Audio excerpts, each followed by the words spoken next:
लाखों सालों तक हमारा ये ग्रह एक ऐसा घर था जिसमें सिर्फ हम ही नहीं रहते थे।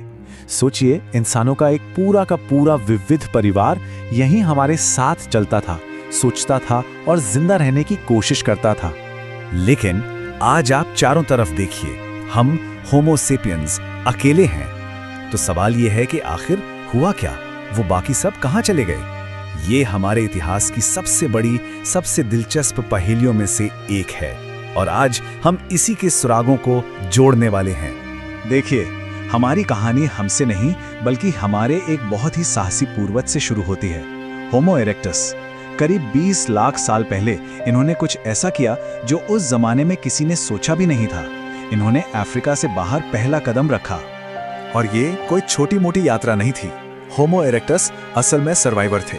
वो महाद्वीपों में फैले और करीब करीब 20 लाख सालों तक इस धरती पर रहे, मतलब हमसे कहीं ज्यादा लंबे समय तक। ये सिर्फ घूम ही नहीं रहे थे, ये तो खोज कर रहे थे, आविष्कार कर रहे थे। जरा सोचिए, आग पर काबू पाना, खाना पकाना, खुद को गर्म रखना, और वो भी उस जमाने में। उन्होंने शिकार के लिए बेहतरीन पत्थर के औजार बनाए, जो बताता है कि उनका दिमाग कितना तेज था। अच्छा, तो जैसे जैसे होमो इरेक्टस दुनिया में फैलते गए, वो अलग अलग माहौल में ढलने लगे और यूरोप के बर्फीले माहौल ने एक बिल्कुल नई तरह के इंसान को जन्म दिया। एक ऐसा इंसान जो खास तौर पर ठंड में जीने के लिए ही बना था। और ये थे निएंडरथल। देखिए, वो कार्टून वाले जंगली इंसान वाला आइडिया तो बिल्कुल भूल जाइए। ये तो हिमयुग के असली मास्टर थे। बहुत ताकतवर, बहुत होशियार और अपने माहौल में जीने के उस्ताद।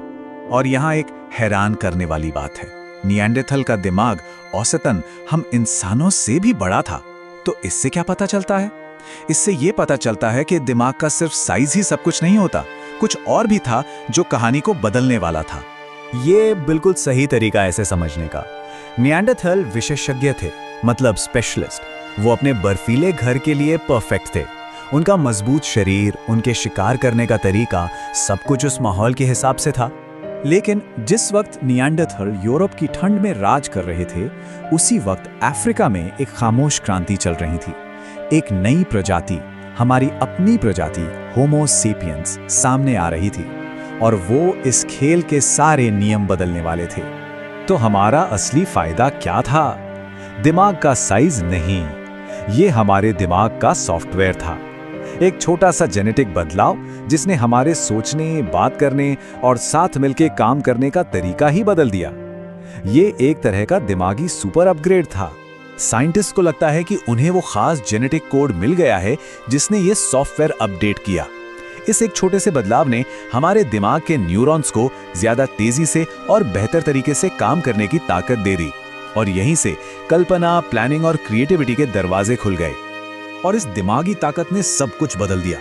अचानक हम भविष्य के बारे में सोच सकते थे, ऐसी कहानियां बना सकते थे जो हजारों लोगों को एक साथ जोड़ दें, और इतने बड़े सामाजिक नेटवर्क बना सकते थे जो पहले कभी किसी ने नहीं बनाए। तो करीब 70,000 साल पहले इसी नए दिमागी हथियार के साथ होमो सेपियंस ने अफ्रीका से बाहर कदम रखा। लेकिन वो किसी खाली दुनिया में नहीं जा रहे थे। उनका सामना होने वाला था अपने सबसे ताकतवर रिश्तेदारों से, निएंडरथल से।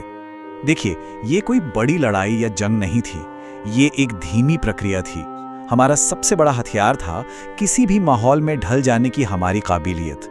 जब मौसम तेजी से बदला तो ठंड के स्पेशलिस्ट निएंडरथल को मुश्किल होने लगी, पर हम तो किसी भी नए माहौल में खुद को ढाल लेते थे। पर कहानी सिर्फ मुकाबले की नहीं है। जेनेटिक्स हमें कुछ और भी बताता है, कुछ ज्यादा गहरा। जब होमो सेपियंस और निएंडरथल मिले तो उन्होंने सिर्फ एक दूसरे से मुकाबला ही नहीं किया, उन्होंने रिश्ते भी बनाए। और यही सबसे दिलचस्प बात है। आज अगर आपके पूर्वज अफ्रीका से बाहर के हैं तो आपके डीएनए में करीब 2% हिस्सा निएंडरथल का है। सोचिए जरा, हमारे अंदर एक पूरी की पूरी विलुप्त हो चुकी मानव प्रजाति की विरासत जिंदा है। और आखिरकार हमारे सोचने का तरीका, हमारा बड़ा सोशल नेटवर्क और किसी भी माहौल में ढल जाने की काबिलियत ने हमें वो बढ़त दे दी जो जरूरी थी। और 40,000 साल पहले तक बाकी सभी मानव प्रजातियां खत्म हो चुकी थीं। हम इस धरती पर अकेले रह गए थे। तो इस दुनिया पर हमारा राज करना कोई किस्मत की बात नहीं थी, ये हमारे दिमाग के अंदर हुई एक क्रांति का नतीजा था।